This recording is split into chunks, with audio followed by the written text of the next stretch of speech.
Bom dia a todos.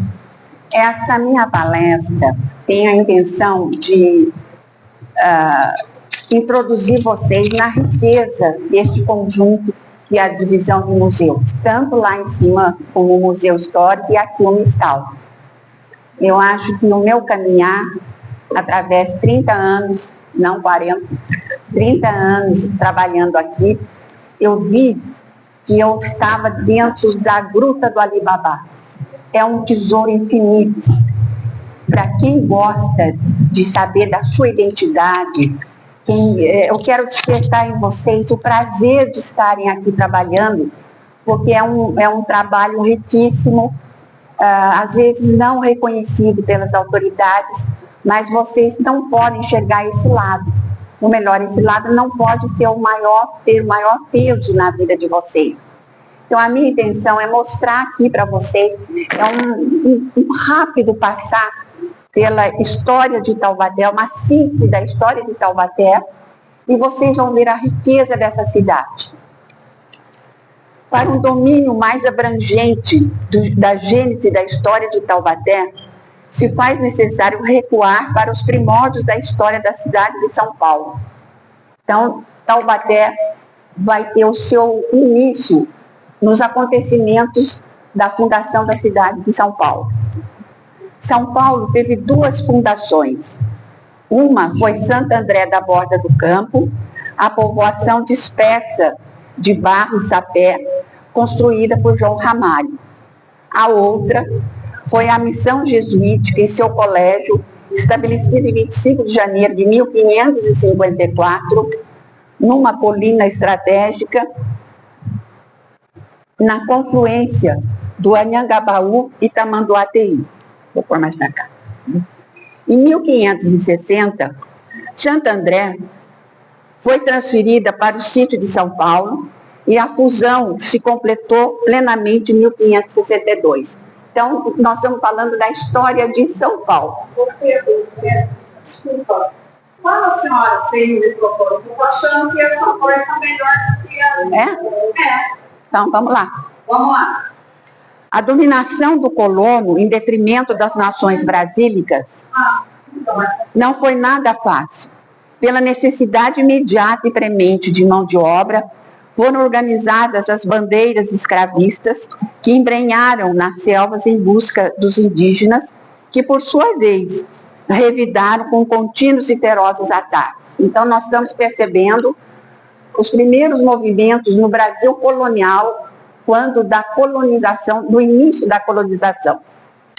Os frequentes surtos de peste, a bexiga, que hoje nós conhecemos como a varíola, o sarampo, febre amarela, disenterias, febres ou enfermidade dos catarros, os sucessivos conflitos entre os colonos e os jesuítas, a má distribuição e o mau uso das terras provocando o flagelo da fome, impulsionaram inúmeras levas de imigrações para as regiões adjacentes à Vila de São Paulo.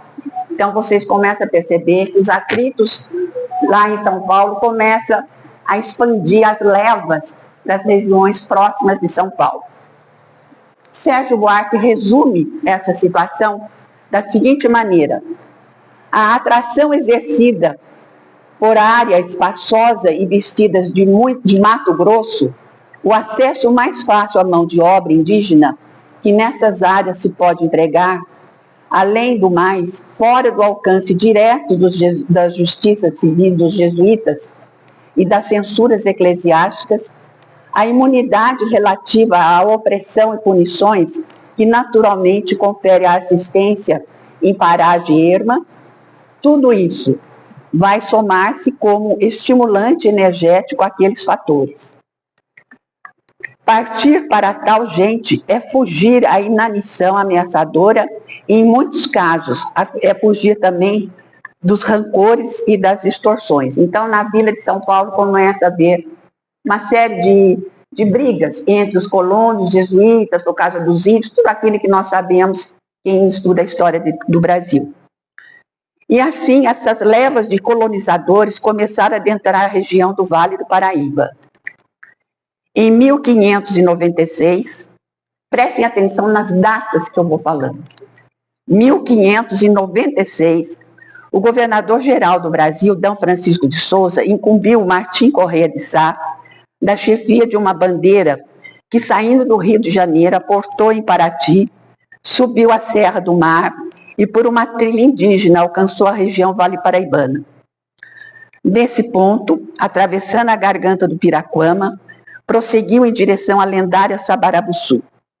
Posteriormente, esse caminho muito percorrido transformou-se em uma antiga estrada que serviu ao tráfico e comércio interno entre a cidade do Rio de Janeiro e as vilas de Paraty e Taubaté. E quando se achou ouro nas Gerais, a estrada foi usada como escoadouro do metal precioso, possibilitando a criação da Casa de Fundição em Taubaté. Após o período aurífero, esse caminho foi cada vez menos frequentado, supondo-se até que não mais existisse. No final, eu quero passar para vocês esse caminho. Ele existe até hoje, de 1596 a 2025, um dos primeiros caminhos coloniais do Brasil. Tem-se notícia, em 1554, do caminho do Padre José, que era de São Vicente para Piratininga. E em seguida vem esse de 1596, aqui em Taubaté. Esse caminho, anterior ao caminho velho, que nós temos um estudo do caminho velho, depois do caminho novo, esse é anterior ao caminho velho. É conhecido pelos historiadores como o antiquíssimo caminho do Rio de Janeiro. Atualmente, é o único trecho da antiga Estrada do Ouro Paulista estudado e mapeado. Existe até hoje com sua via carroçável, por onde pode transitar carros e veículos afins. Alex, sua bicicleta, manda bala. Antes de fazer-se o de Garcia Rodrigues, o mais trilhado era o caminho velho de Paraty a Taubaté, que podia percorrer todo em menos de 30 dias, marchando, neste caso, de sol a sol, e ainda aqui se dissipava o trajeto pela via de São Paulo. Falaremos desse caminho mais tarde. As terras compreendidas pela região Vale Paraibana faziam parte da capitania de Itanhaém e eram propriedades da Condessa de Vinheiro. Com a dispersão daquelas levas de pessoas de São Paulo, que eu comecei dizendo para vocês, as desavenças havidas na vila, começa a dispersar as levas em direção ao Vale do Paraíba. Então, por causa disso, sua proprietária ordenou o povoamento oficial das terras e sertões da Paraíba, com distribuições, registros e posse de sesmarias.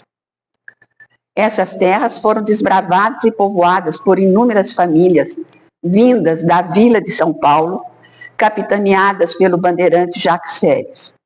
As primeiras sesmarias doadas em nome de Jacques Félix a seus filhos, Domingos Dias Félix e Belchior Félix, é datado de 1628.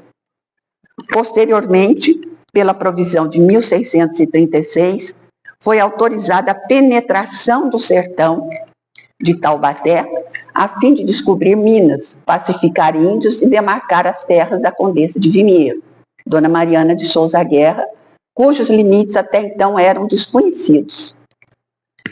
Uma terceira provisão, datada de 1639, ficava estabelecida a doação de terras e sesmarias a todas as famílias que mostrassem interesse em vir povoar a região.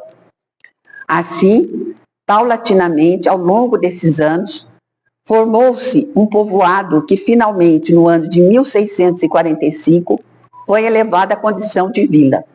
Surgiu, então, a primeira vila da região Vale Paraibana, a vila de São Francisco das Chagas de Taubaté. Entre os primeiros povoadores de Taubaté, encontram-se uma pleiade de bandeirantes, tais como Antônio Delgado de Escobar, paulista, filho de João Delgado de Escobar e de sua mulher Beatriz Ribeiro, foi sertanista dos primeiros descobridores de ouro nas Minas Gerais. Faleceu nessa lida e foi inventariado em Taubaté. Em 1708, estando casado com Inês Gil. Nós temos esse documento no arquivo histórico. Antônio Delgado de Escobar, filho do Antônio Delgado de Escobar, também faleceu em Taubaté em 1700. Então, esses grandes bandeirantes, a documentação deles está aqui em Taubaté. Antônio de Faria Albernaz, capitão paulista, que tomou parte na bandeira de 1630, chefiado por 1636, chefiado por Antônio Raposo Tavares, e que talou a região do Tapi, no Rio Grande do Sul. Foi casado e faleceu em Taubaté em 1663. Bartolomeu da Cunha Gago, tenho esse documento trasladado todinho. Tomou parte na expedição de Fernão Dias Pais ao encalço de Sabarabuçu, saindo de São Paulo, em 1674. E, segundo alguns escritores, foi o primeiro que, nessa diligência, cuidou de procurar ouro, tendo encontrado alguma porção em 1680. Foi casado com Maria Portes del Rey e faleceu em Taubaté em 1685, deixando geração.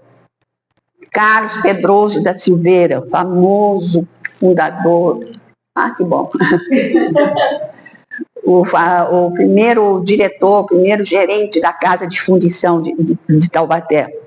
Famosíssimo personagem da história do Brasil colonial, foi provedor da Casa de Fundição de Taubaté.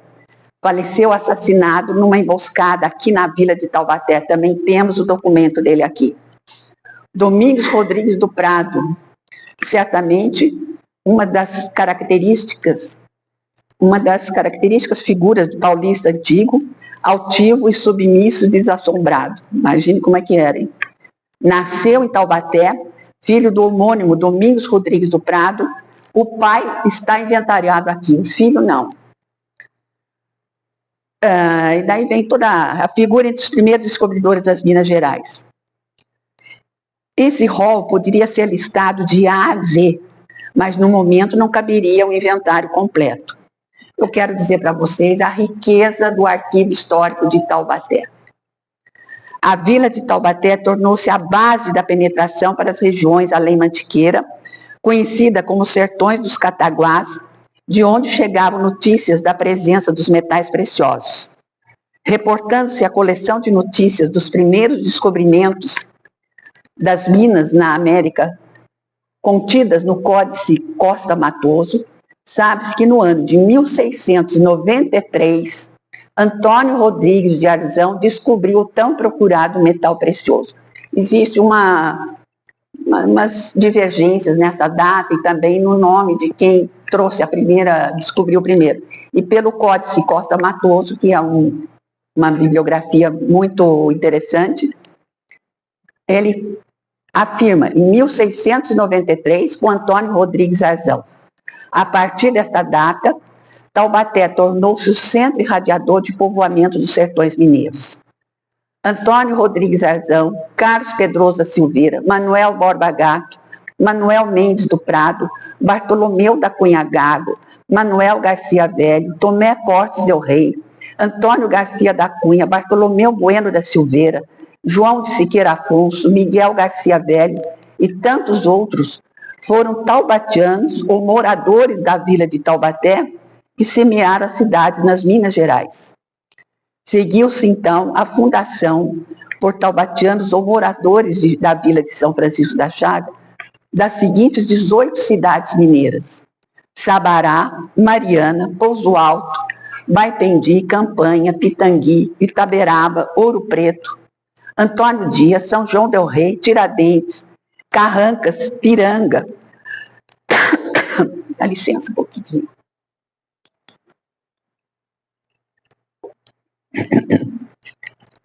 Airuoca, Caxambu, Itabira, Delfim Moreira e Itutinga. Bom, então aqui nós resumimos o período do bandeirismo de Taubaté e a riqueza dessa terra, sendo que muitos dos documentos estão aí nos arquivos para os alunos aproveitarem esse material e para vocês, funcionários da casa, perceberem a riqueza onde vocês trabalham. Em 1789, irrompe na capitania de Minas Gerais um movimento de natureza separatista propondo a instalação de uma república no Brasil. Esse movimento ficou conhecido como a Inconfidência Mineira. Um dos mentores intelectuais desse movimento foi o padre Carlos Correia de Toledo e Melo, vigário colado da freguesia de Santo Antônio da Vila de São José. Era taubatiano, filho do Timóteo Correia de Toledo, fundador da Capela do Pilar. Teve seus irmãos, o sargento-mor Luiz Vaz de Toledo Pisa e Bento Cortês de Toledo, como companheiros nessa rebelião. Padre Carlos foi degredado para Portugal, Luiz Vaz para a África, Cambebe, e Bento Cortês refugiou-se para o sul do país. Anos depois, faleceu em Taubaté como vigário colado da vila. Seu inventário está no Arquivo Histórico Félix Guizar. Fiz também o traslado desse documento. Ele deixou uma filha, inclusive. Em fins do século XVIII, mais ou menos 1790, mais ou menos, Taubaté, como São Paulo, sofreu de sangria demográfica, consequência do próprio bandeirismo que lidera a projeção. Então, a saída de muitos taubatianos, a vila acabou ficando amortecida. Apesar disso, com vida econômica mais próspera, com posição já esboçada de capital da região. Em 1808, a família real portuguesa transferiu-se para o Brasil. Em 1815, o Brasil foi elevado a Reino Unido e a Portugal e Algarves. Terminava aí o período colonial do Brasil e iniciava-se um novo período imperial. Viajantes estrangeiros como Spix, Márcio, Saint-Hilaire, Debré, deixaram registro sobre Taubaté como sendo uma das mais importantes vilas de toda a província de São Paulo, onde os habitantes mostravam maior riqueza e abundância, assim como civilidade e cortesia. Vocês percebam que eu estou falando de Taubaté, acabei de falar do período colonial, estou entrando no período imperial e Taubaté ainda, projeção. Em 1822, o príncipe regente D. Pedro iniciou sua famosa caminhada até a cidade de Santos, passando pelo Vale do Paraíba. Jovens de Taubaté, pertencentes às suas mais prestigiosas famílias, incorporaram-se também à guarda de honra do príncipe D. Pedro, a fim de lhe emprestar apoio político e proteção militar durante o percorrer de sua importante viagem até São Paulo. Taubatianos de nascimento ou de adição, que estiveram presentes no momento da proclamação da independência. Bento Vieira de Moura, Fernando Gomes Nogueira, Flávio Antônio de Andrade, que era natural de Paraibuna, Francisco Xavier de Almeida, João José Lopes, português de nascimento, Manuel Marcondes do Amaral, Rodrigo Gomes Vieira, Vicente da Costa Braga. Está falhando a voz. Antecedendo a chegada do príncipe regente a Taubaté, houve uma troca de correspondência entre os religiosos franciscanos, a Câmara de Taubaté e o clero secular, expressando o apreço e admiração da gente taubatiana à pessoa de D. Pedro. O portador da mensagem do clero secular foi o padre Antônio Moreira da Costa, que posteriormente tornou-se vigário capelão da Guarda de Honra e comendador da Ordem de Cristo. Para a chegada de Sua Alteza, o príncipe regente D. Pedro, grandes festas foram programadas em sua honra, aqui em Taubaté. Além da hospedagem seguida de recepção na residência do cônego Antônio Moreira da Costa, Sua Alteza Real recebeu efusiva manifestação do povo. À noite, no cerimonial do beijamão, desfilou na presença real representantes da melhor sociedade local. A rua, então denominada Rua do Gado, em sua homenagem passou a se chamar Rua do Príncipe. Hoje é a Rua 15 de Novembro. A sua guarda de honra, formada em Pindamonhangaba, foram incorporados mais 8 elementos de escola da sociedade taubatiana. Para atender o acolhimento de D. Pedro, foram autorizados vários melhoramentos pela Câmara.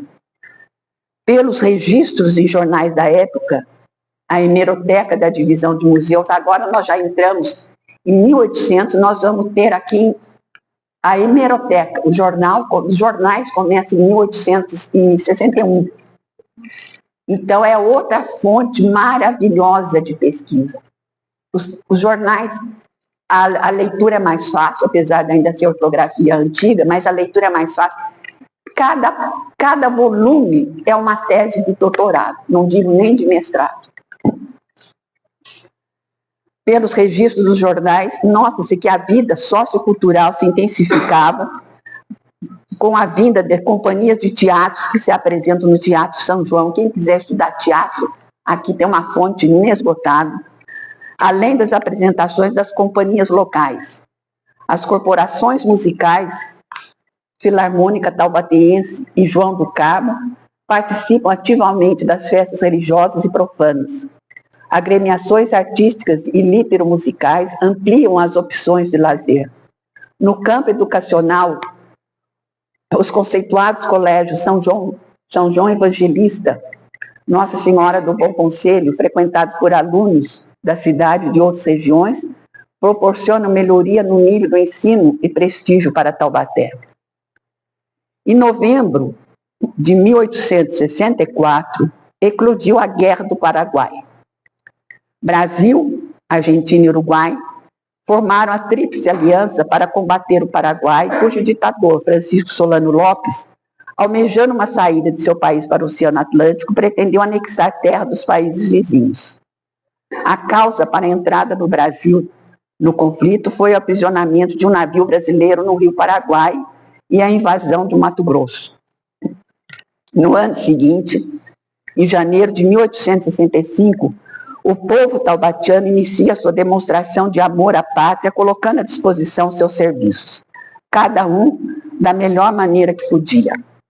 Foi o que fez o farmacêutico Francisco Joaquim de Barros Lima, quando, num ofício dirigido à Câmara Taubatiana, colocando-se, desde já, gratuitamente oferece-se para todos os mistérios de sua profissão a todas as famílias dessa cidade de Caçapava que deram um voluntário, e isso durante o tempo que durar a guerra.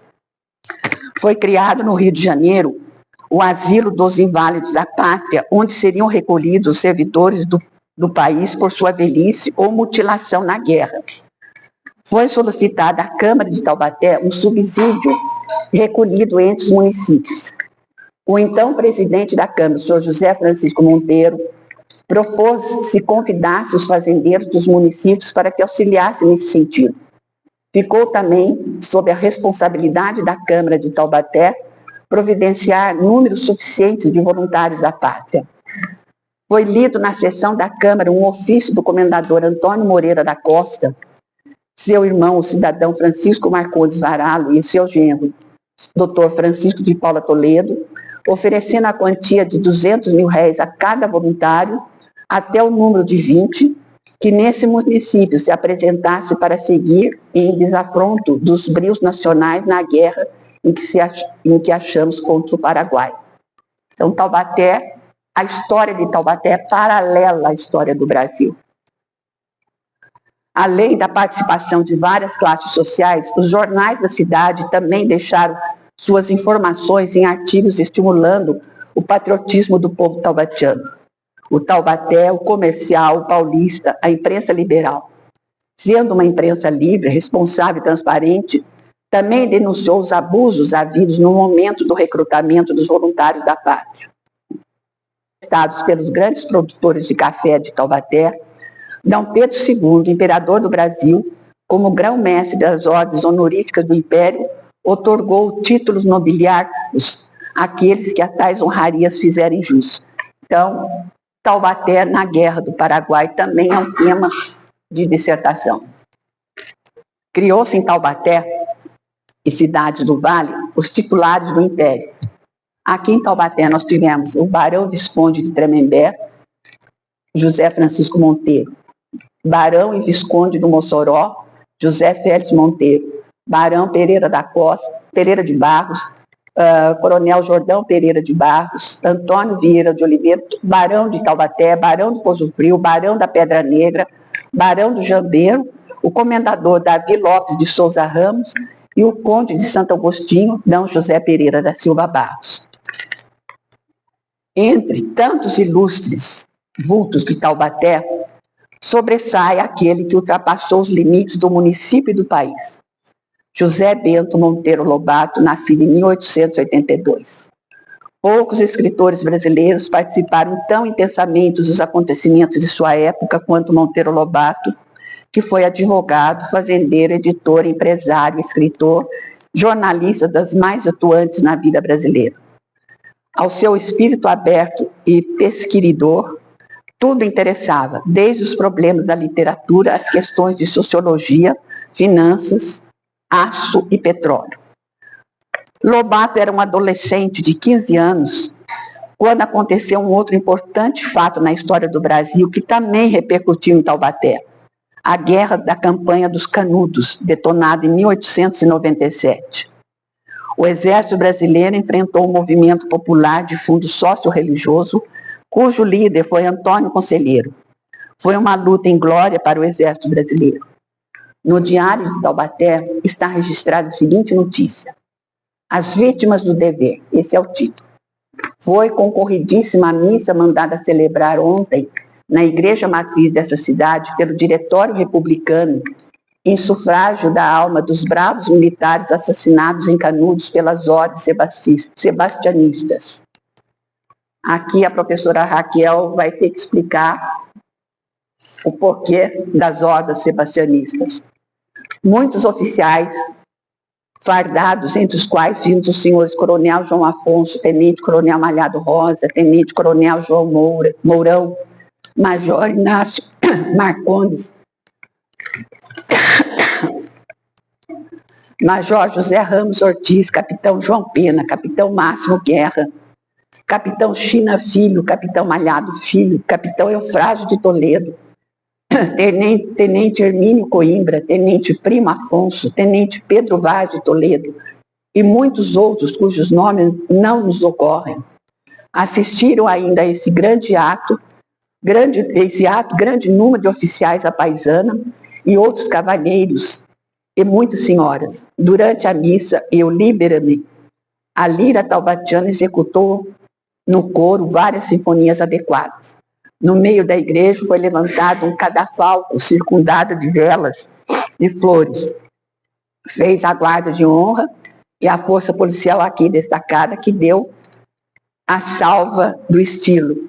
Aqui é interessante porque quando morria um vulto, eles faziam no corredor da igreja, eles faziam o cadafalco, punham um caixão com flores representando aquele morto. E ali rezava-se a missa.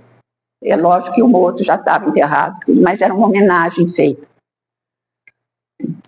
Aqui tem um outro lado. Quer dizer, então esse assunto da Guerra dos Canudos, também, quem quiser fazer uma pesquisa, é ir nos jornais daqui de Taubaté. Tem mais um artigo de jornal, mas eu não vou ler por causa da garganta. Muitas outras informações sobre Canudos circulam pelos jornais de Taubaté, mas não cabe aqui esgotá-los. Para finalizar esse rápido levantamento histórico, ficam aqui registradas notícias sobre um herói taubatiano de Canudos, o Tenente Figueira. Acha-se entre nós esse valente e brioso oficial do Exército. Foi sua senhoria que, debaixo de mortífero fogo dos jagunços, conduziu uma ala de legendários até o centro de Canudos. Nós, que sempre admiramos os bravos, afetuosamente cumprimentamos sua senhoria, a quem, como brasileiros, nós aqui tributamos sinceras e devidas homenagens. Então, esse senhor, Tenente Figueira, voltou para Taubaté e os jornais dão a notícia e fazendo elogios a ele. O Tenente Figueira Júnior. Olha que coisa. Hoje rezam-se na matriz dessa cidade, na igreja de Tremembé, missas por alma do bravo militar cujo nome é em cima essa notícia, tombando em defesa da pátria e da república nos sertões da Bahia. A primeira das missas, mandada dizer pela família do finado, será celebrada pelo reverendo cônego Benjamin de Toledo Melo. A segunda, em Tremembé, celebrada pelo reverendo padre Francisco Carlos de Alvarenga, é mandada dizer pelos amigos da família Figueira, admiradores do militar. Então, uma primeira notícia é cumprimentando por estar presente. Naturalmente, ele deve ter voltado em campo de batalha e lá ele é morto, então vem a notícia do falecimento dele. E com essa notícia dá-se por encerrada a participação de Taubaté nos acontecimentos do século XIX. Iniciou-se o século XX e Taubaté abriu-se para um robusto impulso industrial que, diga-se de passagem, teve início no crepúsculo do século XIX. Companhia de Gás e Óleos Minerais de Taubaté, Companhia Taubaté Industrial, Indústrias Reunidas Veracruz, Companhia Fabril da Juta, Companhia Predial de Taubaté, Fábrica de Doces em Baré, Corosita, Refinarias de Açúcar, Sociedade Extrativa Dolomia, Fábrica de Doces Francana, Fábrica de louças, usinas de laticínios ao longo das décadas seguintes. De 1939 a 1945, eclodiu a Segunda Guerra Mundial. E em 2 de julho de 1944, o Brasil iniciou sua participação no conflito com o envio do primeiro escalão da Força Expedicionária Brasileira, a FEB, para o comando, sob o comando do general João Batista Mascarenhas de Moraes. Os jornais de Taubaté, mais uma vez, começaram suas publicações sobre o acontecido. E são várias notícias sobre a Segunda Guerra Mundial nos jornais. No prédio onde funcionou o Externato São José, na rua Visconde do Rio Branco, foi instalada a Legião Brasileira de Assistência, Centro Municipal de Taubaté, incumbido de prestar assistência às famílias dos convocados, que nessa época compreendiam 165 famílias fichadas, 80 das quais recebiam semanalmente suprimentos necessários à sua alimentação, além de assistência médica, remédios, peças de vestuário, etc., cuja necessidade seria comprovada pelos visitadores em serviço. Aos 11 do corrente, março de 44, desfilou, mais uma vez, garbosamente pelas ruas da cidade, a tropa disciplinada e cheia de patriotismo do 1º Batalhão do 6º Regimento de Infantaria sediado nessa cidade. Por várias vezes, a população taubatiana, tendo tido o ensejo de admirar a disciplina dessa unidade do glorioso Exército Nacional, que, para a felicidade nossa, foi localizada há pouco mais de um ano nas terras de Jacques Chelles. A 4 de fevereiro de 46, precisamente, chegava à nossa terra a primeira companhia destacada pelo Comando Superior da nossa cidade, para a nossa cidade. Taubaté vibrou com os instantes cívicos da despedida do 6º RU, a bênção da bandeira nacional, discurso, desfile, almoço no TCC. Na casa de Taubaté, missa na catedral, visita de irmãos de armas, partida da tropa pela manhã do dia 14. Notas da nossa... Aqui toda uma reportagem sobre a partida dos expedicionários lá para a Europa. Pela imprensa escrita durante 1 ano e 6 meses, a sociedade taubatiana acompanhou os feitos heróicos de seus expedicionários em campo de batalha. Isso gerou um acervo substancioso de informações, impossível também de ser esgotado agora nessa síntese da história de Taubaté. Precisamente, há 24 anos, a humanidade entrou para um novo século, século XXI. Está se iniciando uma nova ordem de coisas. Estão em transformações as perspectivas tecnológicas, a maneira de como pensar e reparar o meio ambiente, as ferramentas de comunicações e tantas outras modificações. Mas não mudaram os antigos valores humanos, não mudaram as antigas percepções daquilo que tem valor histórico, cultural e ecológico, daquilo que dá prazer em contemplar e conhecer. E o canal, o elan que mantém essa chama viva, chama-se turismo. Taubaté, com a sua história riquíssima, seus recursos naturais e sua equilibrada infraestrutura urbana, é um exponencial para o turismo municipal e regional e nacional. Então, eu tentei fazer aqui para vocês um resumão da história de Taubaté, para vocês perceberem a riqueza que tem nesse conjunto, lá a documentação, a exposição, as artes os quadros, né, dos artistas. Aqui no Mistal, as fotos, muito disso aqui que eu falei tem fotos. Isso aqui foi uma coisa bem... E olha que eu fiquei rouca. Muito rápida sobre a riqueza que tem neste lugar que vocês trabalham e o que vocês podem vir pesquisar. Agora, eu quero mostrar para vocês, voltando agora lá no período colonial, começa com essa aqui, mas está meio apagadinha, tá?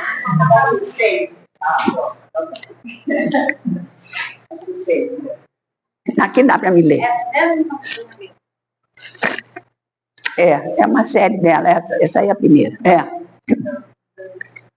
E agora nós vamos ver um pouco da vila de Taubaté. Vamos voltar lá para o período colonial e vamos ver como era essa vila. Sabe-se que a história de Portugal, houve um período em que o reino português perdeu sua soberania e passou a ser administrado pela coroa espanhola. A essa união dinástica entre as monarquias de Portugal e Espanha deu-se o nome de domínio espanhol, permanecendo assim por 60 anos. De 1580 a 1640.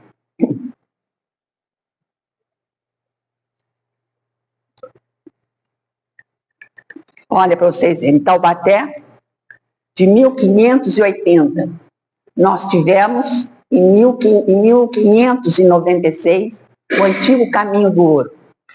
Em 1640, 1645, a vila é elevada, a povoação é elevada à vila. Então, Taubaté nasce nesse período do domínio espanhol.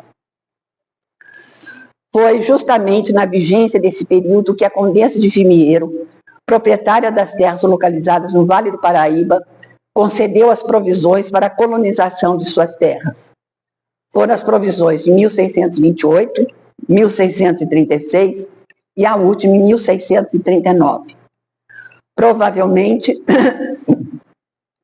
por essa última provisão, teve início o povoamento que em 1645 foi elevado à condição de vila, recebendo a designação de São Francisco das Chagas e Taubaté. A futura vila foi traçada onde hoje se encontra a parte central da cidade, entre os córregos do Convento Velho e em seu pequeno afluente, o Saguiru. Enquanto o modelo de povoamento português era rural e dispersivo, o traçado urbanístico da vila de Taubaté obedeceu à planta típica hispano-renascentista, concebida segundo um tabuleiro xadrez. Vocês podem ver que tem as ruas principais e as travessas, como se fosse um tabuleiro de xadrez.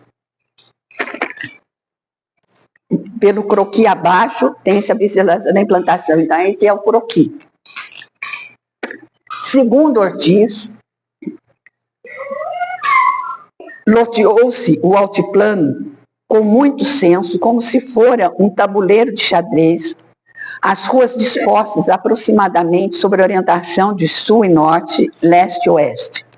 As primeiras ruas no sentido sul-norte foram denominadas por numerais ordinais. Eu não sei se está dando para vocês verem os números. Não tinha nome, eram números.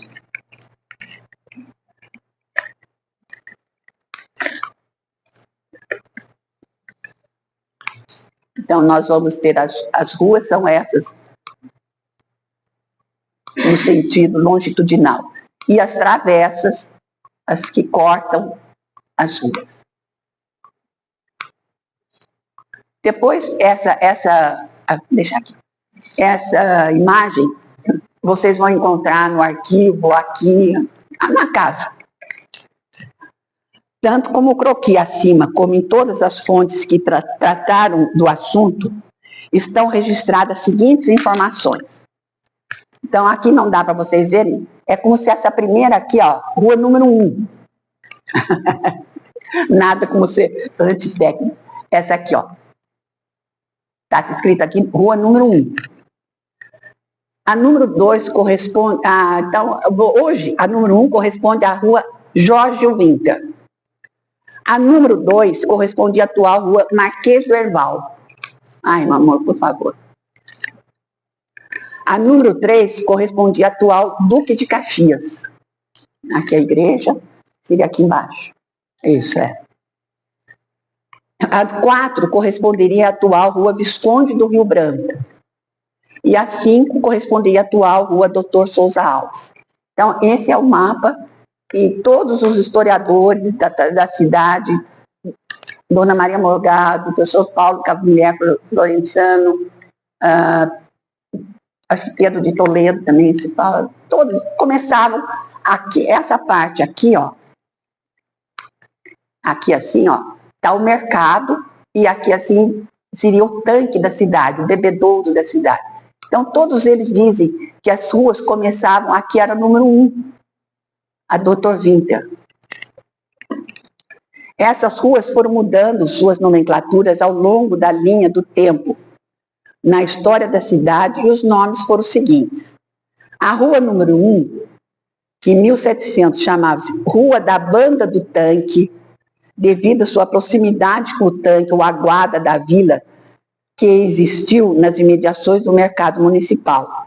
E assim era conhecida até 1821, quando passou a ser chamada Rua Santana, devido à presença da capela de Santa Ana, que se localizava no alto desta rua. Hoje a Capela Santana, vocês sabem onde fica a Igreja Santana. Então, essa igreja ela desceu, ela era na rua. Então, até ali era a cidade urbana, a vila urbanizada. Por isso que a rua se chamou Rua Santana,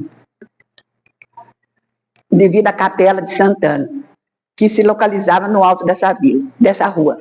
Em 1874, mudou novamente seu nome para a Rua Jorge Winter, e assim é conhecida até hoje. A rua número 2,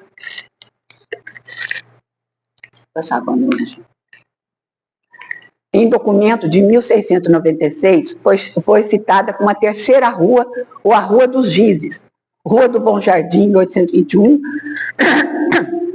Rua do Fogo, em 1845, Rua Municipal, em 1873, até que finalmente, em 1880, recebeu o nome de Rua Marquês do Herval, assim conhecida até nossos dias. Então, vocês veem, o sentido urbanizado está do mercado para cima, para além da igreja.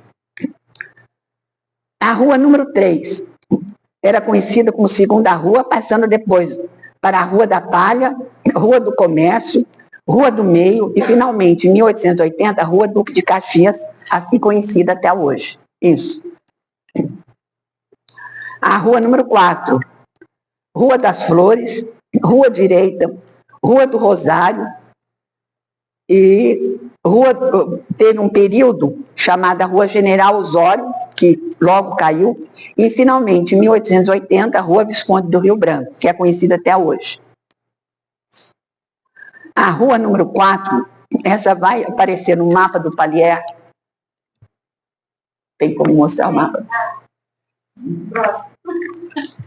Não, aí ó. Somente em 1821, com a nomenclatura Rua das Palmas.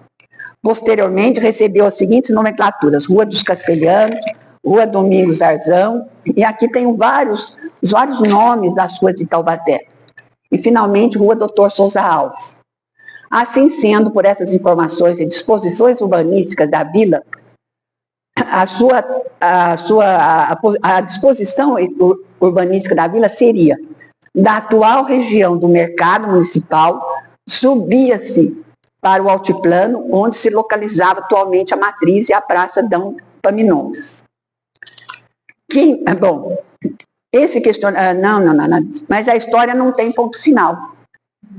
Pesquisando no arquivo, eu encontrei um documento, agora próximo. Esse documento fala o seguinte: escritura de venda de casas nesta vila de Taubaté, que faz o capitão Manuel da Costa Cabral ao capitão Domingos Luiz Cabral. Essa escritura é de 1698. E no traslado, então, nesta dita vila, aonde está amarelo, É. E sendo aí apareceu perante o dito tabelião, capitão Manuel da Costa Cabral, bem assim sua mulher, cada um de per si, me foi dito perante as testemunhas e diante das nomeadas que eles possuíam nesta vila, na primeira rua que chamam das Flores, é esse pedaço que está nessa primeira, que chamam das...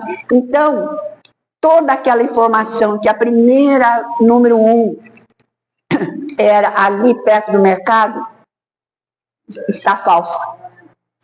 Entende? Uma documentação, não, o outro. Mas, isso. Então, a número 1 não é essa aqui. A número 1 é lá em cima. É a Rua das Flores, que hoje é a Visconde do Rio Branco.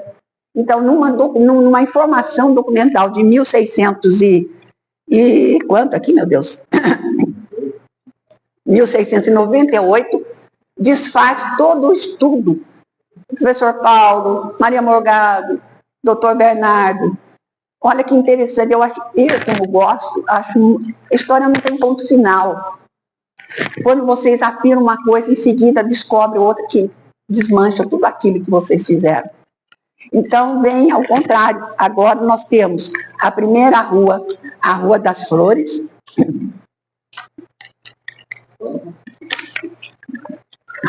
Agora.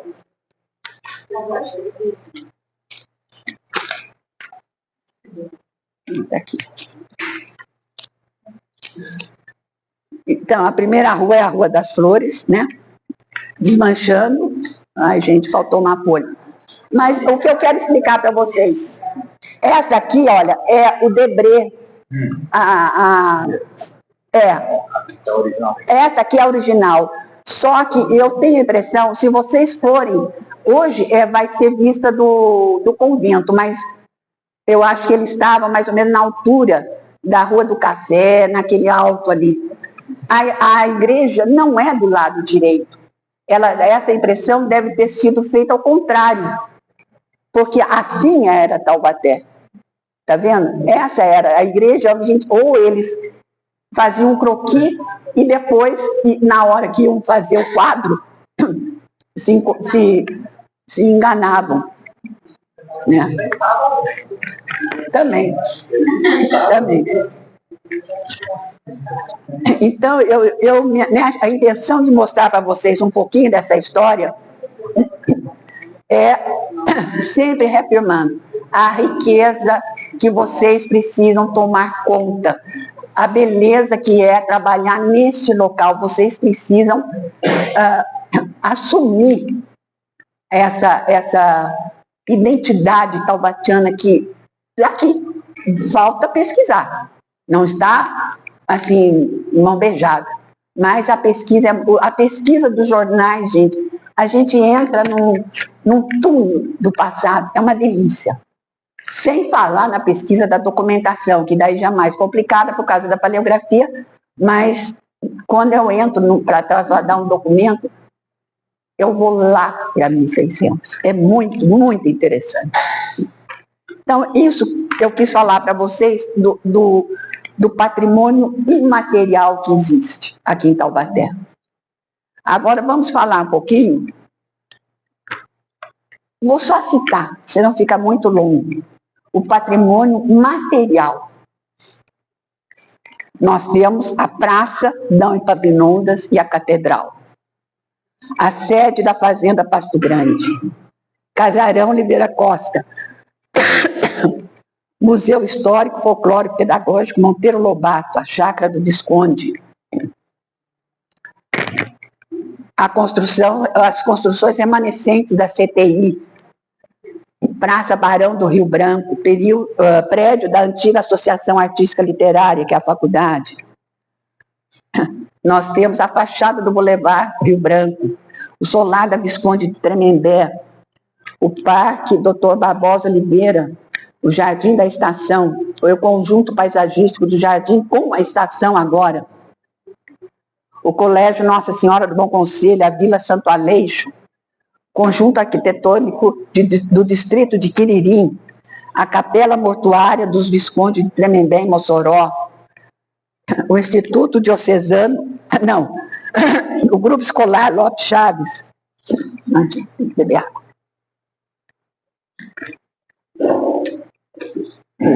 Obrigada, amor.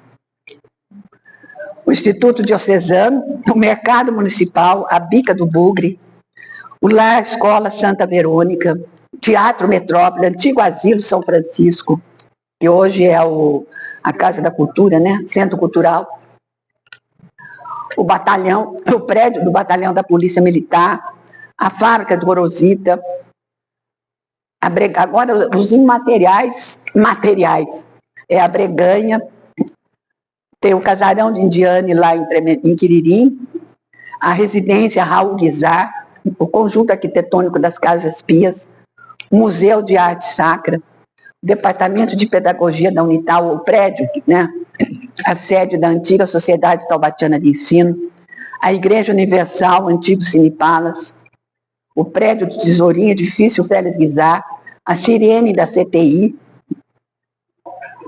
os prédios da Universidade de Taubaté, Reitoria, Pró-Reitoria, Finanças, antiga Casa da Lavoura, o Fórum Criminal, Monumento do Cristo Redentor, área dos museus, Museu Mazarope, Casa do Figureiro, Museu de História Natural. Agora vem o paisagismo, patrimônio paisagístico, a Mata do Bugio e o Parque Municipal do Itaim. E tem dois outros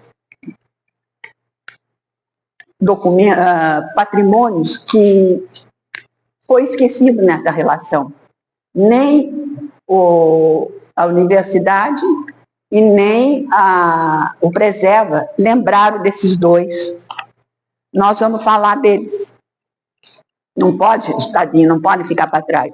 É a Capela do Hospital Santa Isabel. A Irmandade de Misericórdia de Taubaté foi fundada em 1876 com a aprovação do compromisso da Irmandade, e nesse mesmo ano foi expedida a carta provincial assinada pelo presidente da província de São Paulo, pela qual ficava autorizado o funcionamento da Irmandade. Teve início a construção do hospital velho, localizado na atual Praça Monsenhor Silva Barros. O hospital aqui em Taubaté, hoje, como é que eu explico? Tem o bosque de um lado e do outro lado é um cartório. Ficava ali naquele quarteirão, o primeiro hospital de Taubaté, Silva Barros. Ao lado desse edifício foi erguida uma capela denominada Capela de São Benedito, que servia aos doentes do hospital e às cerimônias religiosas da Irmandade. Em 1881, terminou a construção do antigo hospital, assim como deixava de ser o administrador da Irmandade Misericórdia, D. José Pereira da Silva Barros, sagrado bispo de Olinda. A esse vulto histórico deve-se grandes iniciativas na cidade de Taubaté: o Hospital Santa Isabel, o Externato São José, o Colégio Nossa Senhora do Bom Conselho. Em 1898, chegaram as Irmãs de São José, desde então responsáveis pelos serviços de enfermagem e assistência social. Em 1912, começou a construção do novo Hospital de Taubaté, durando até 1914. Todos os serviços assistenciais foram transferidos para um novo edifício e foi escolhida uma das salas para servir como capela, recebendo o nome de Capela Santa Isabel. Olha que belezinha, eu acho tão bonitinha essa capela. Mas as irmãzinhas não ficaram satisfeitas com a pequena capela instalada numa das salas do novo edifício, queriam mesmo uma capela edificada e dedicada a Santa Isabel. Começaram a angariar meios para tal. Finalmente, em 8 de julho de 1951, foi inaugurada a nova capela. As cerimônias começaram com a bênção litúrgica do novo templo, oficializado no dia 1º de julho por D. Francisco Borges do Amaral, bispo diocesano de Taubaté. A cerimônia revestiu-se de todo o esplendor do ritual romano. O seminário diocesano abrilhantou a solenidade com a execução de cantos litúrgicos. Junto com a bênção da capela, procedeu-se à bênção das novas instalações para a farmácia e residência das enfermeiras, localizadas essas na parte inferior da capela. No dia 5, as cerimônias tiveram prosseguimento com as solenidades do tríduo preparatório às festas de Santa Isabel, a padroeira da nova capela. A reza dos dias 5, 6 e 7 contou com um grande número de fiéis e amigos do hospital, sendo abrilhantada pelo conjunto coral do externato Nossa Senhora do Bom Conselho, sob a regência da professora Neide da Silva Auro. E no domingo, dia 8, as solenidades tiveram seu fecho de ouro. Às 9 horas, o cônego Cícero de Alvarenga, acolitado pelos frades do convento de Santa Clara e sacerdotes do convento do Sagrado Coração de Jesus, cantou-se a missa a Santa Isabel. A parte coral esteve a cargo dos clérigos do convento do Sagrado Coração de Jesus, sendo irradiada pela rádio difusora. Então, é um prédio, um patrimônio de Taubaté que foi esquecido, está lá escondidinho no hospital, esperando o reconhecimento. Outro também esquecido e muito importante, olha dentro que belezinha que ela é o estádio Félix Guizar. Cadê?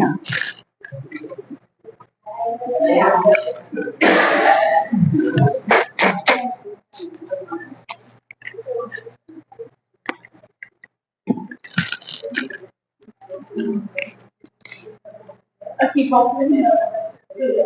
Volta daquele que está na imagem. Analise.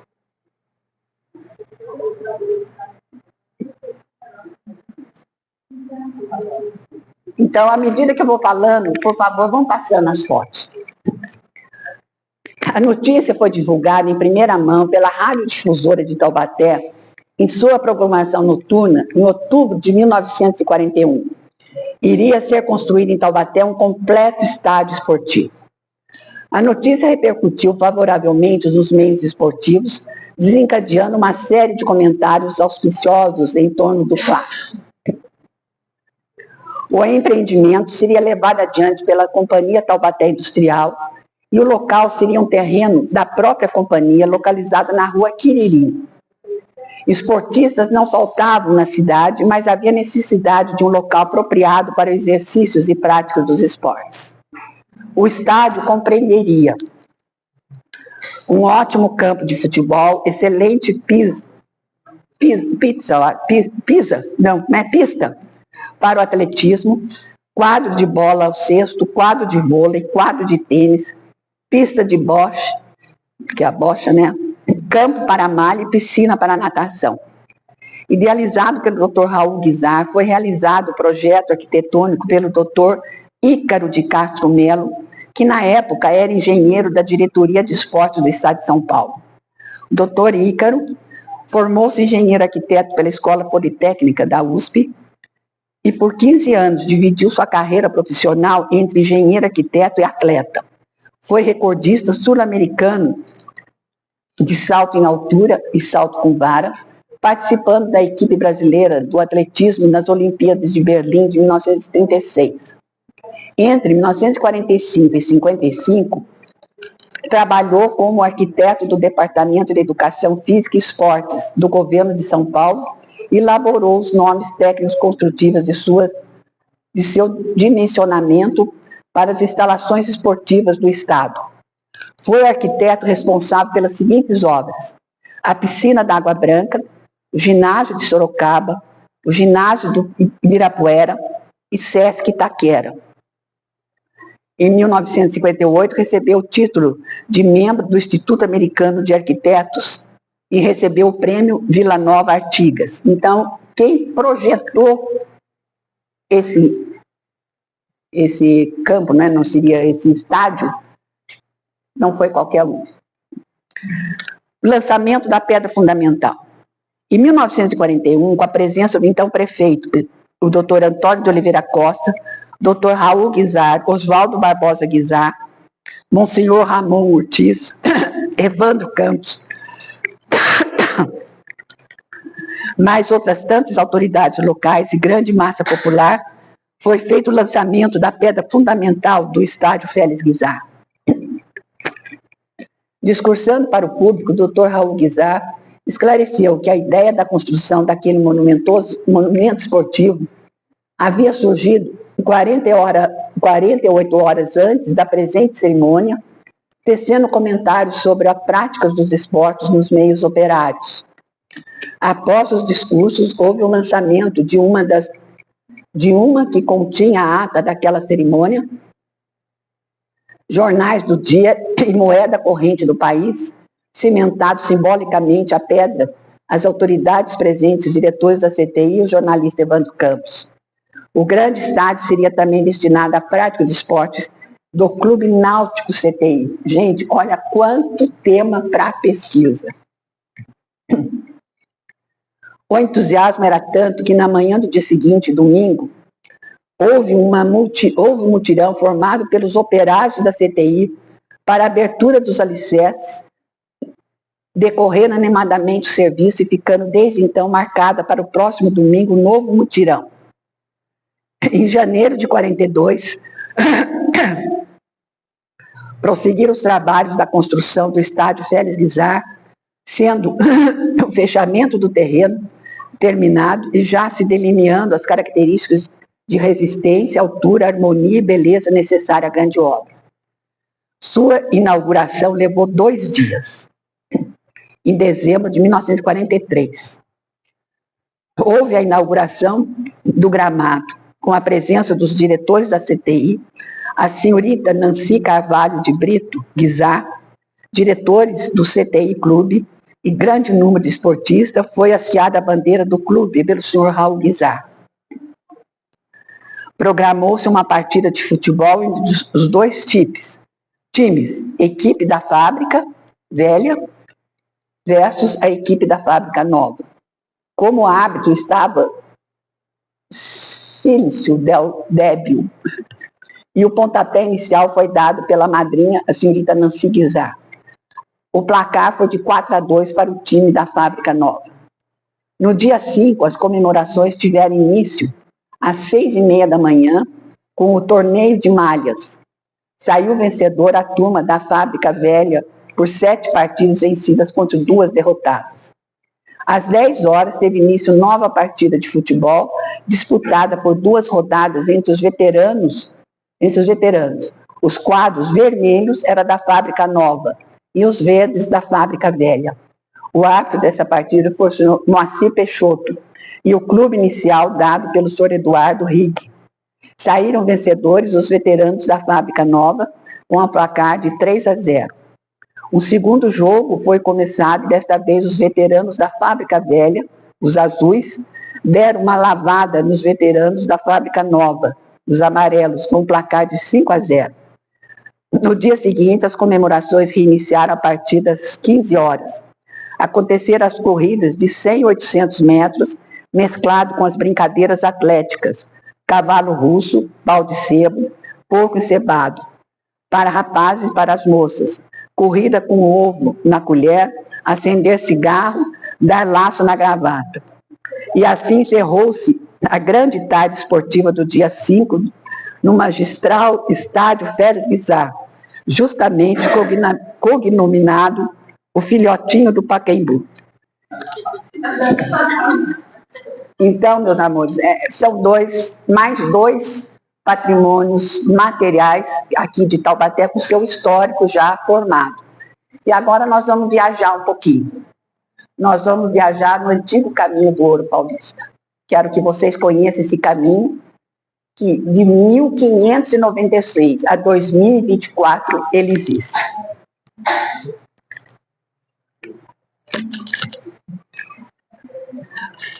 Coloque seus passaportes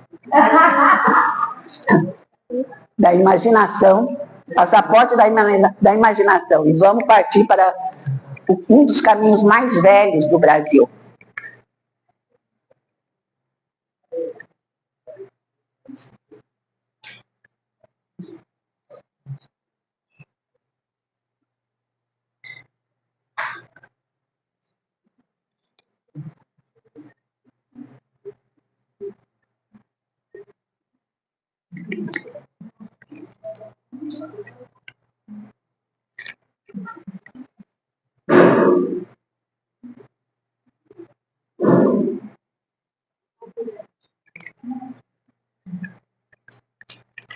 pode dar para ela, vai.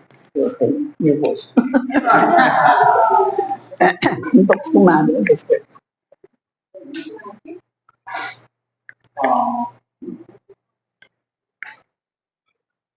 Então, esse é o brasão que nós criamos. Então, é resgatando o caminho do ouro paulista. Como Taubaté foi fundada no período colonial, no período espanhol, aqui nós temos a bandeira do domínio espanhol. Lá nós temos a bandeira de Taubaté. À medida que for passando pelos, hoje, municípios, as bandeiras vão mudando. Bandeira de Cunha, bandeira de Lagoinha, bandeira de São Luís do Paraitinga, bandeira de... Então, é um brasão que serve para todo o caminho. E no centro nós temos o representativo mais antigo de como era um bandeirante naquela época. Esse aqui é um bandeirante charmosão, né? Bonitão. E em cima nós temos a bandeira do Estado de São Paulo, porque é um caminho paulista. Essa é a explicação do nosso escudo aí, do nosso... Esse é o caminho. Nós saímos de Taubaté, vamos até Pedra Grande, que é asfaltado. Depois vem os... Hoje está tudo asfaltado. Eu achei assim... Tá bem, ninguém segura o progresso. Mas vocês já pensaram se a Via Áquia fosse asfaltada? Eles poderiam cuidar da estrada, não deixar fazer curva de nível, mas deixar ainda sem asfalto. Com asfalto, se quer uma cavalgada, já não é difícil. E se quer fazer tá bem, se é de moto, bicicleta, é mais fácil. Tem sim ou não, mas para preservar um patrimônio, tinha que não ser asfaltado. Na minha opinião.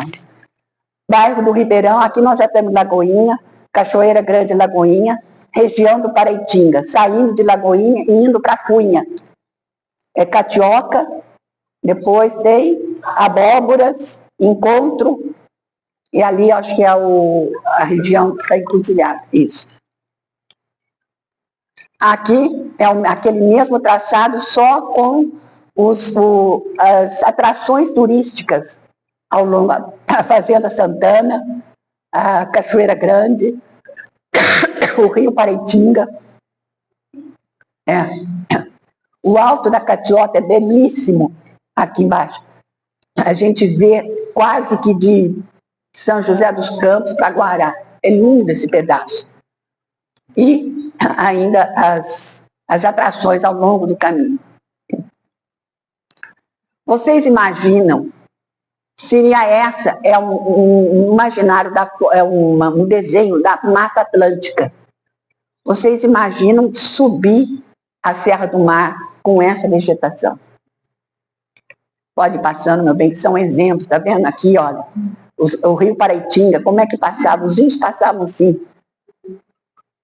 Continua ainda para vocês irem regredindo a mentalidade, o cérebro de vocês indo lá para o período colonial.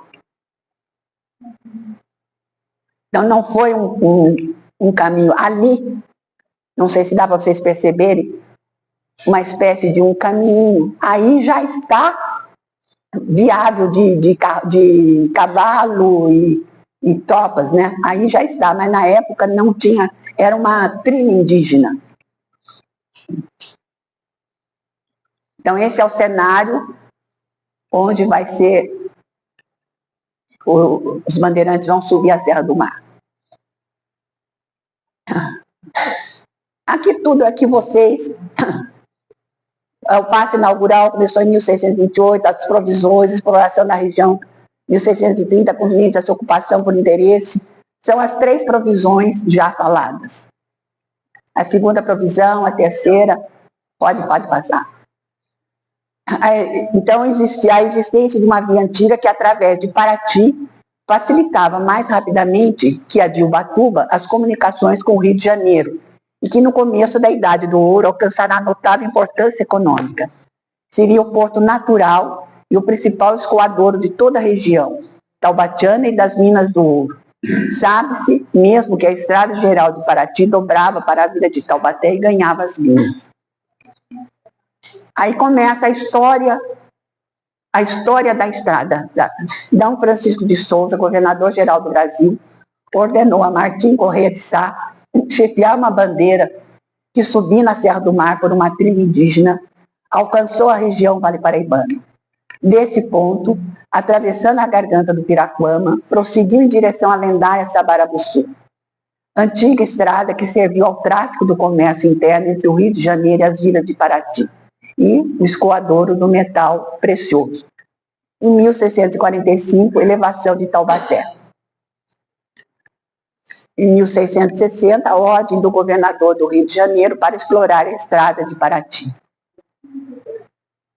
Em 1667, vereadores de Taubaté solicitaram providências para a demarcação dos limites territoriais da vila de Taubaté, concedendo mais uma leva de terras em quadra da parte de Itacuruçá. Então, o bairro de Itacuruçá de Cunha ainda era do município de Taubaté hoje. Uma vez identificada a estrada, buscamos saber de que maneira a antiga trilha indígena se transformou na estrada real. Tínhamos, então, uma distância que, iniciando na vila de Taubaté, passava pelo Rio Unha, pelo Ribeirão do Ipiranga e seguia a direção à região de Itacuruçá. Traçamos no mapa uma linha unindo esses pontos, possibilitando a visualização do esboço da direção geográfica do tronco viário. Esse mapa que eu falo aqui é o mapa do IBGE, então é uma base séria. Aqui é o começo da viagem. Aqui nós passamos pela agronomia e estamos na ponte do Rio Una. Aí são fotos do Rio Una. A primeira capela, o bairro do Ipiranga. Afluente é o afluente da margem direita do Rio Una, o Ribeirão do Ipiranga. Aqui são as coordenadas geográficas. Então, ao longo do município de Taubaté, nós vamos tendo essas capelas, o bairro do Monjolinho, pode ir passando, amor. A mina de grafite, que não sei se é uma mina de grafite. Isso aí precisa ser estudado melhor para se chamar mina de grafite. Aqui já está até diferente, gente. Nessa esquina, à direita de vocês, já tem um colégio grandão. É o bairro das Sete Voltas e Pouso Frio. Indo para frente ao Pouso Frio, nós vamos seguir aqui, esse asfalto.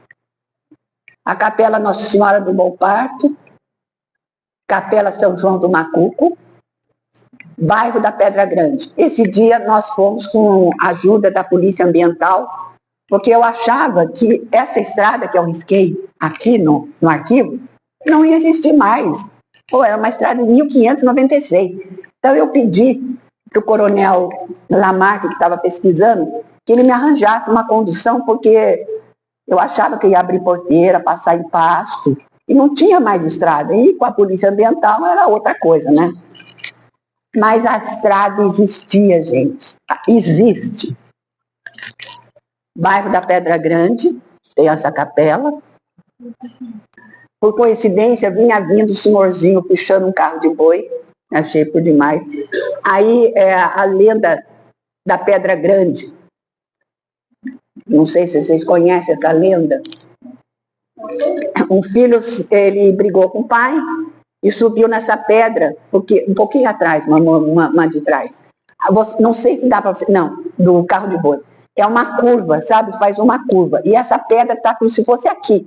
Então ele subiu na pedra para atirar no pai que pudesse estar vindo. Mas o pé prendeu, o pé dele prende na pedra, ele perde equilíbrio, o pai passa e ele não consegue matar o pai. Essa é a lenda da Pedra Grande. Aqui é o término do asfalto, o início da estrada de terra. Hoje já não é mais assim.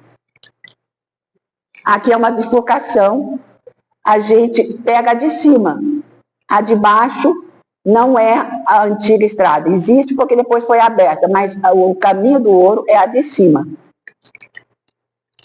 Pronto, agora nós já estamos em Lagoinha. Não, desculpa, é o final de Taubaté. Tem uma cachoeira muito linda, tem um ponto turístico muito bonito aqui. Também essa estrada aqui já está asfaltada. Aquela que nós entramos na parte de cima vem sair aqui, ó.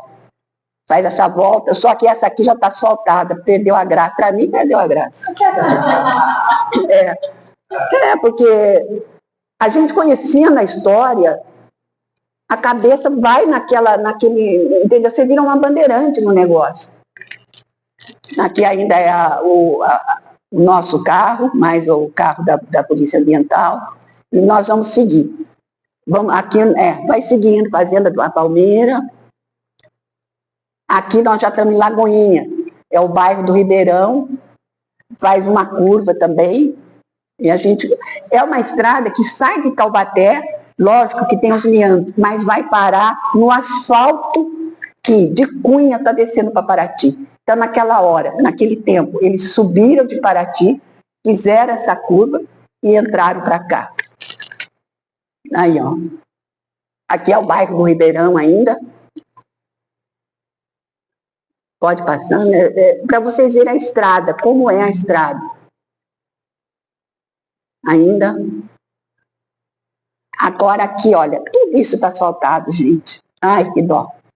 Tá vendo o asfalto aqui embaixo, ó? Tá vendo esse caminho, esse asfalto já é o asfalto que de Lagoinha vem indo para Cunha. Então a gente sai nesse asfalto, pode passar, e entra na Cachoeira Grande. Não entra na cidade de Lagoinha. Aí a cachoeira, nossa, há muito tempo atrás, há séculos atrás. A Cachoeira Grande é linda. Aqui é o Rio Paraitinga. Gente, esse pedaço é maravilhoso, é muito lindo. Aqui também nós estamos ainda não, vai entrar em Cunha, é o bairro do Porto. Olha as capelinhas rurais, quantas capelinhas rurais. Agora vamos entrar em Cunha, saindo de Lagoinha, vamos entrar em Cunha. Aí o marco da Lagoinha, Cunha. O Alto da Catioca, que eu falei para vocês, olha lá, olha.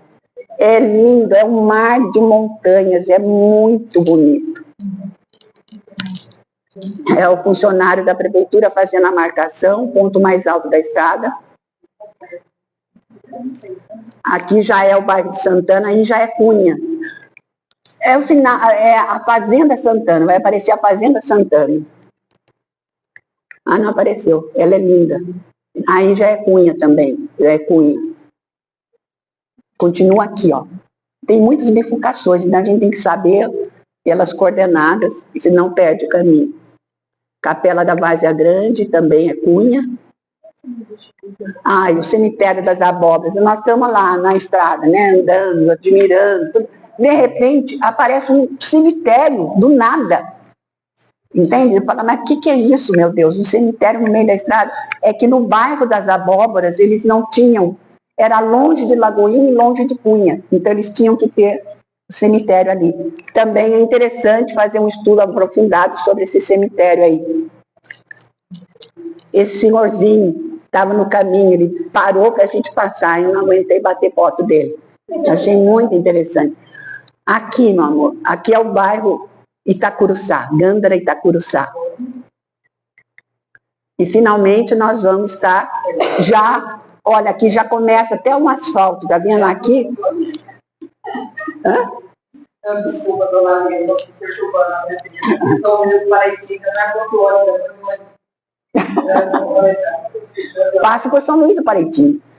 Então aqui já tem, tá vendo, um cascalho de asfalto e está passando um asfalto que de Cunha está descendo para Paraty. Então eles subiram Paraty, entraram nessa estrada e passaram por Taubaté em direção a Sabarabuçu. Aí é o bairro da Encruzilhada. É porque é uma encruzilhada mesmo.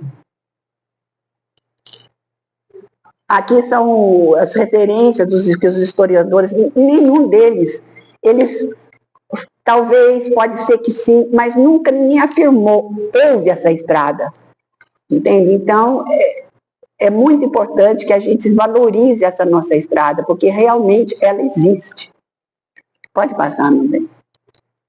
Então, nós podemos concluir o seguinte, sem aquele acento no colonizáveis, e os espaços colonizáveis ao longo do Vale do Paraíba não pertencem unicamente à história de São Paulo.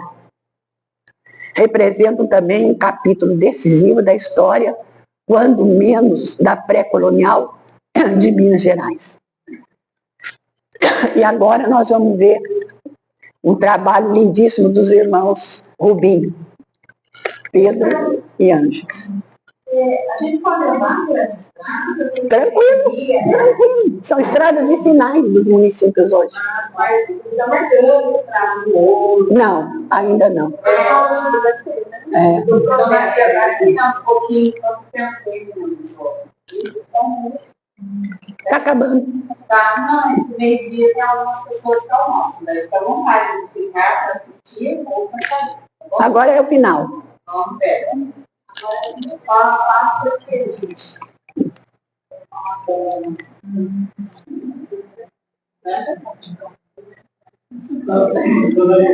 Posso fazer uma observação? Pode. Na imagem eu gosto quando ele está no meio da mata, imaginar o que é. Hoje em dia dá para ter uma experiência mais ou menos próxima deles, fazendo a trilha do ouro, nas partes estadual da Serra da Montanha, e descendo no sentido Paraty. O que de trilha não olhando essa imagem. Ainda é possível, né? Assim, só que tem trechos do meio de mata fechada, que passa por escuro cada vez, tem aquelas placas de pedra sentadas pela semana. Que legal, que legal. Era assim que eu queria que tivesse ficado, né? Posso dar um pitado também? Pode. Informação. É uma coisa, especialmente, eu vi o resultado dessa pesquisa quando eu estava concluindo a minha graduação. E uma coisa que a gente pesquisava, a professora Raquel, ela sempre tentava trazer isso para a gente, era como a história vai se revelando pouco a pouco a partir da documentação. A Dona Lia, ela falou aqui que ela viu na literatura indícios sobre uma possível um possível caminho antigo, mais antigo que o caminho antigo. E a partir de indícios, eu preciso dizer isso, né, enfatizar isso. O estudo da Dona Lia é um estudo inédito. Ele é um estudo, é uma descoberta, né? Eu não sei quantos pesquisadores aqui já tiveram essa experiência de descobrir alguma coisa. Hoje é meio raro, tá? Porque a gente não usa muito o nosso museu, a gente usa o nosso arquivo.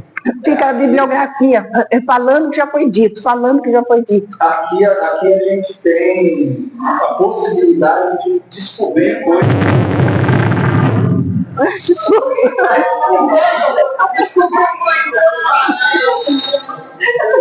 fosse troco.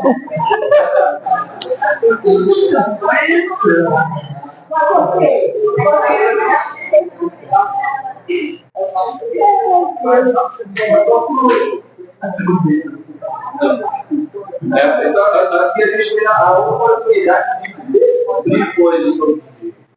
Coisa que a historiografia faz indicações, às vezes, a gente consegue confirmar ou não. Né?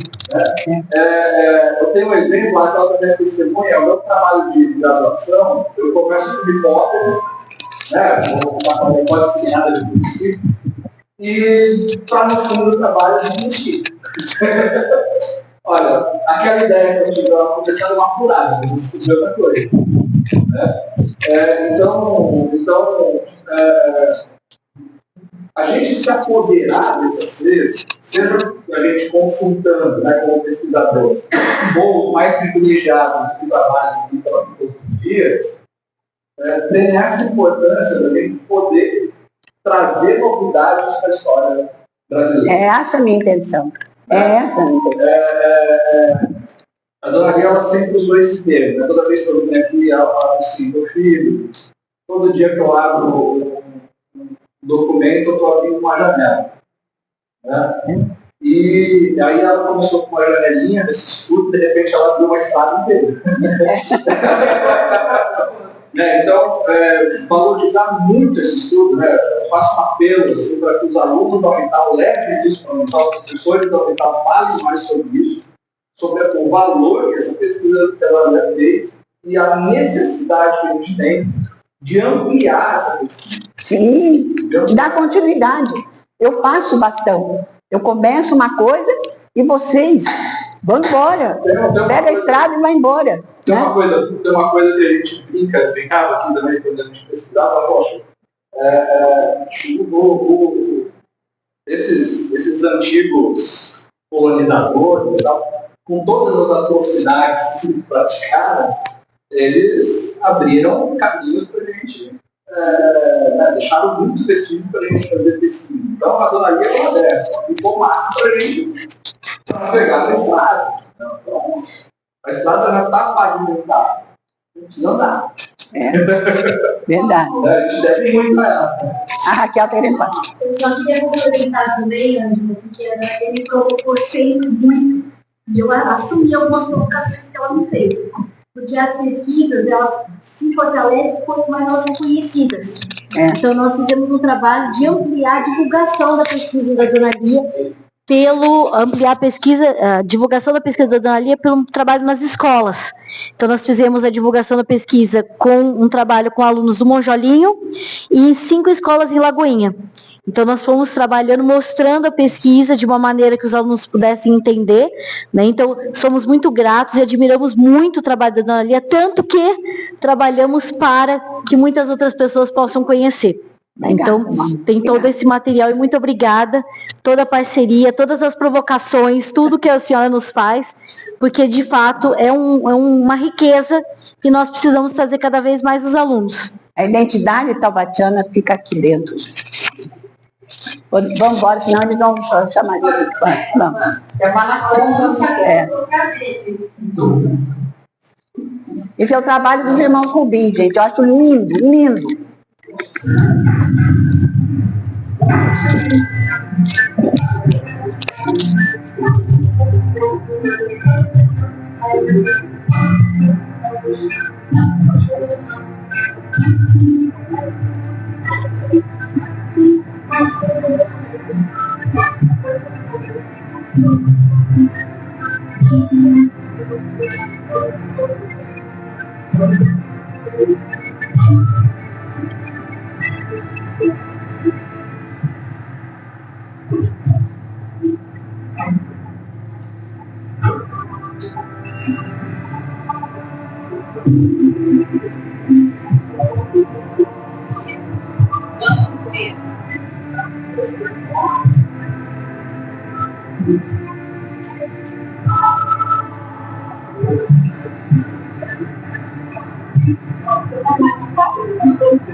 Tenham orgulho de trabalhar.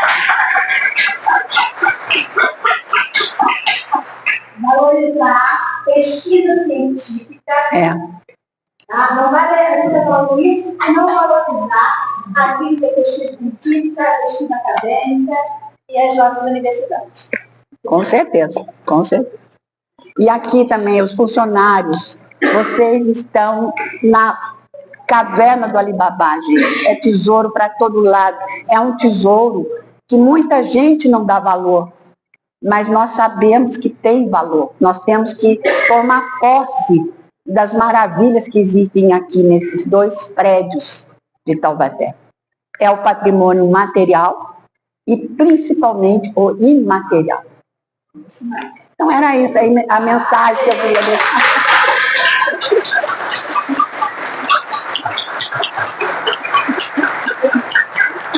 eles dispersam no final, falta. Cadê o Pedrão?